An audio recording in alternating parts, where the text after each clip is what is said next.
Yan. So, hello everyone. It's me again, Daniel Uy, your PMP here at Toyota Marikina. So, today, medyo ang tagal natin hindi nakapag-vlog, no? Pero, first of all, if you are planning to buy brand new Toyota cars, you may contact us at 09310-481024. Buy be ready. So, you can add me on my Facebook account, Daniel Uy. And don't forget to like and subscribe my YouTube channel, Dane TV. So, nasa loob tayo ngayon ng 2024 Toyota Veloz. So, ikutan na natin. Binuksan na natin yung hood na. So, punta tayo sa harap. So, here are some basic specs sa ating unit. So, this is a 1.5 engine. Ang presyo niya is 1,250,000 kapag black, silver, red. Plus 15K naman kapag white pearl tayo. So, big shout out to Jere, future vlogger natin yan. Tuturuan natin yan later. Okay? So, sa unit natin dito, meron siyang front cam and meron siyang tinatawag na collision mitigation tsaka lane keeping assist. Tama? Okay, good. Demo mo naman yung iba. Para practice na natin yan, no, di ba? Para bumenta na tayo ng madami. Oh, ay, nasa harapan. Demo, harapan lang. Oh, medyo nahiya pa siya, guys. So, basic lang. Ang laman ng Veloz natin. More on sa internal features yung ating sasakyan. So, binuksan pala natin yung the road. So, magaan lang siyang buhatin. Unlike yung ibang unit natin. Sige, okay lang. Saglit na naman natin ipapakita to. Ayan. So, na-drive ko na to before papuntang Bayongbong, Nueva Vizcaya. And ako lang mag-isa. So, hindi ko masabing malakas ang power niya para hindi naman bias. Pero definitely, hindi mo mamamalayan na tumatakbo ka na ng mabilis. Okay? So, this one is equipped with 360-degree camera. So, wala naman siya pinagbago sa other year model niya. Ayan. Size ng gulong. Ano size ng gulong? Ano yun? 17. Ayan. So, machine cut po yung natin. Disc brake na rin tayo dyan. So, may abang tayo rito. Tawag dito.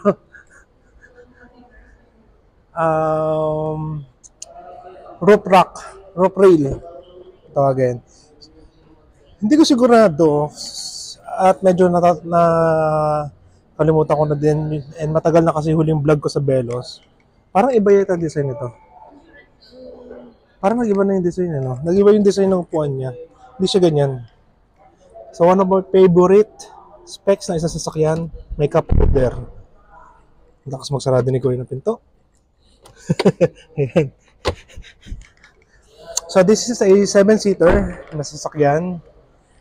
Pag mga kasing lalaki ka na, medyo masikip na for the third row seats. Mahipit na yung tiyan ko. Pero kung payat ako, kasya ako dyan.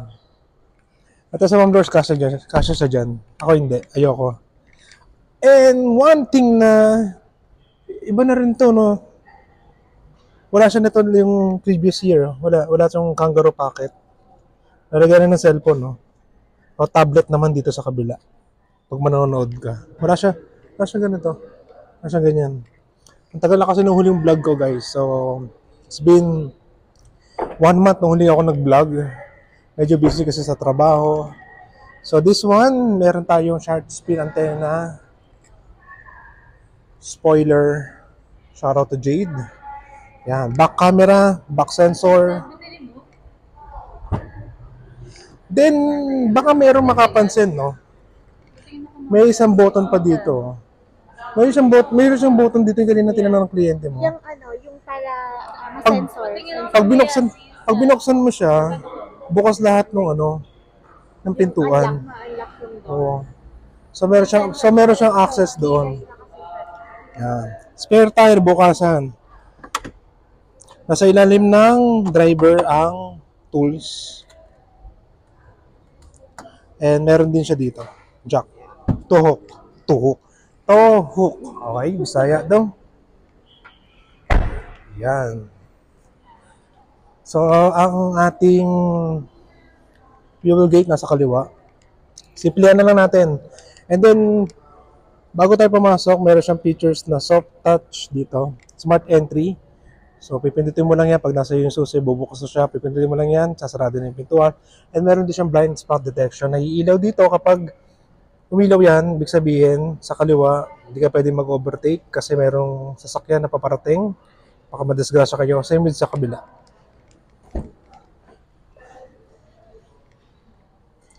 So, explain ko pa to guys? Hindi na. So, meron tayong features dito which is traction control.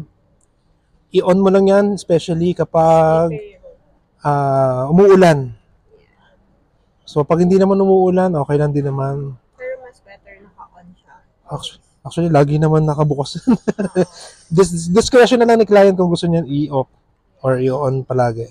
Sa ilaw, yung automatic high beam niya, kapag madilim, gabi na, collision mitigation, pwede nyo off.